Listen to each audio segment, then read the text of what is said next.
episode of Marijuana Today Daily is brought to you by Greenworks Consults, a company run by longtime listener to the show, Jason, who's an expert when it comes to helping businesses get better at doing business. Learn more about what Greenworks Consults can do for you over at greenworksconsults.com, with works spelled W-O-R-X. That's greenworksconsults.com.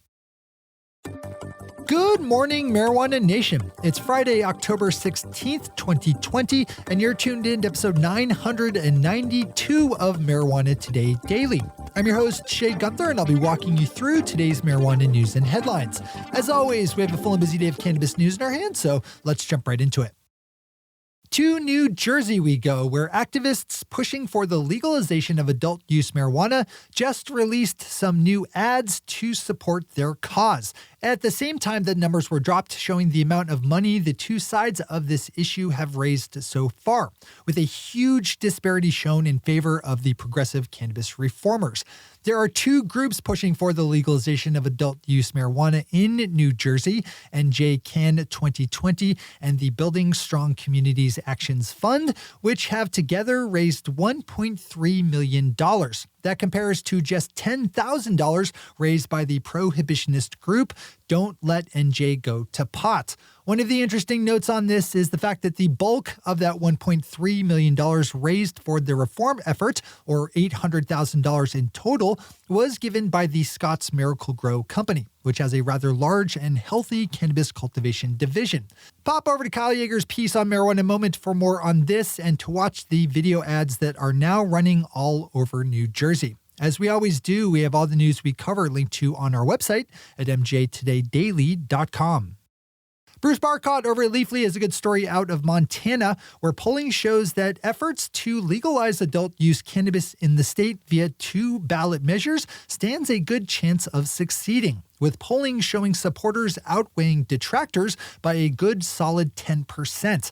The poll was conducted by researchers with the Montana State University's Department of Political Science and finds that 49% of respondents say they plan to vote for the two ballot measures legalizing cannabis next month versus just 39% who will vote against.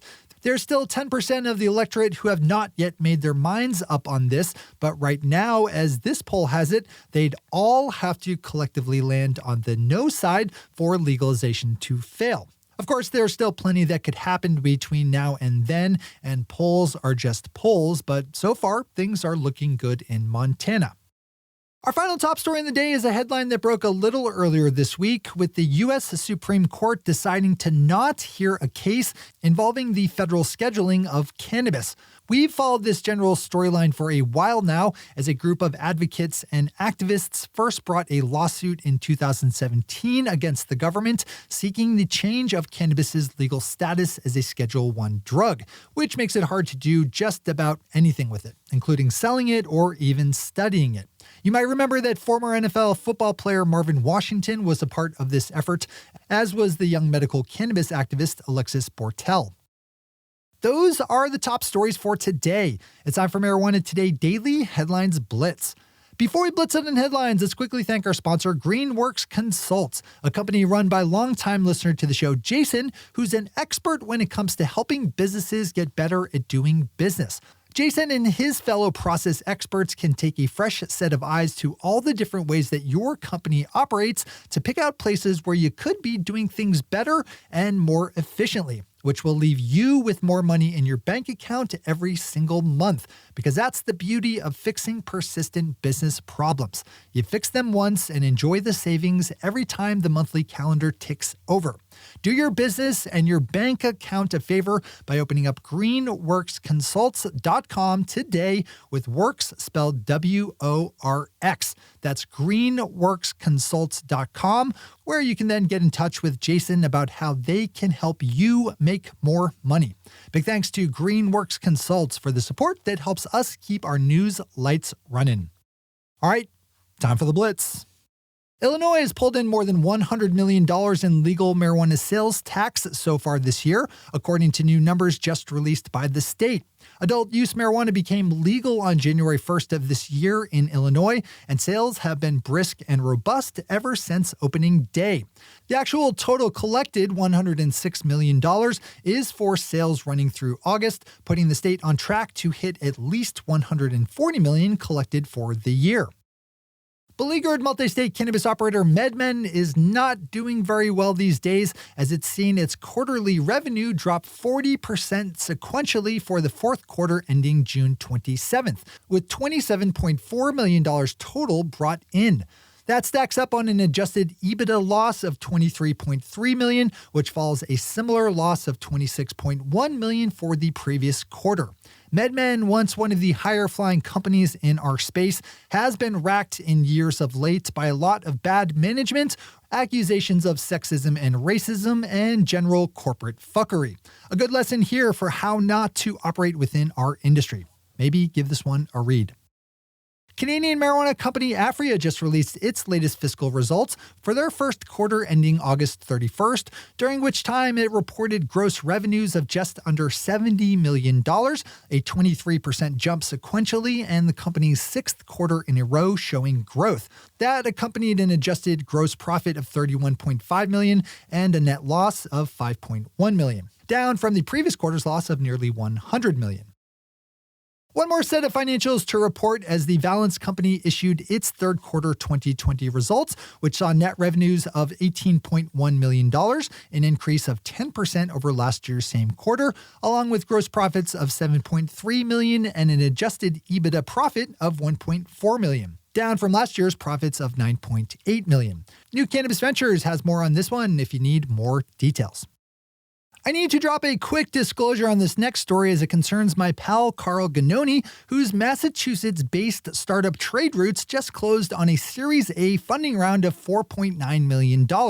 Carl and his partner Jesse Pitts will use the funds to build out their business, which is to be a vertically integrated craft cannabis provider with facilities headquartered in Wareham, Massachusetts. Raising money is not easy, especially considering the current world we're living in, so big congrats to Carl, Jesse, and their team at Trade Roots. Jumping back up to Canada for a headline, we have marijuana giant Aurora Cannabis selling off its stake in an Australian company working to bring medical marijuana to that nation. The move came just a few weeks after Aurora booked a $28 million impairment charge on its Australian holdings. The company says it will now focus on the Canadian cannabis market in addition to the CBD vertical in the United States. And finally for today, voters in New Zealand will be going to the polls tomorrow to cast their votes on a nationwide ballot referendum on legalizing adult use cannabis. We've covered this one a few times in the past as voters consider a question asking that adult use marijuana be made legal for those 20 years of age and up. Polling shows strong support for the question, so hopefully we'll have some good news to report next week once results get in. AJ Harrington over at High Times has a good one on this if you have New Zealand on your industry radar. Those are the headlines and news for the day. I'll be back with you again Tuesday morning with another information-packed episode of Marijuana Today Daily. But in the meantime, if you have any stories to share or feedback to give, zip us an email to headlines@mjtodaydaily.com. And while you're clicking around the interwebs, swing over to our website at mjtodaydaily.com to find links to all the news we cover. Thanks to our sponsor, Greenworks Consults, and to our awesome patron listeners for the support that makes this show possible. To join the illustrious ranks of the patron listeners yourself, swing over to our website at mjtodaydaily.com and click on the big blue button at the top of the page that says Become a Patron. I'm your host, Jay Gunther. Thanks for tuning in and starting your day with marijuana today.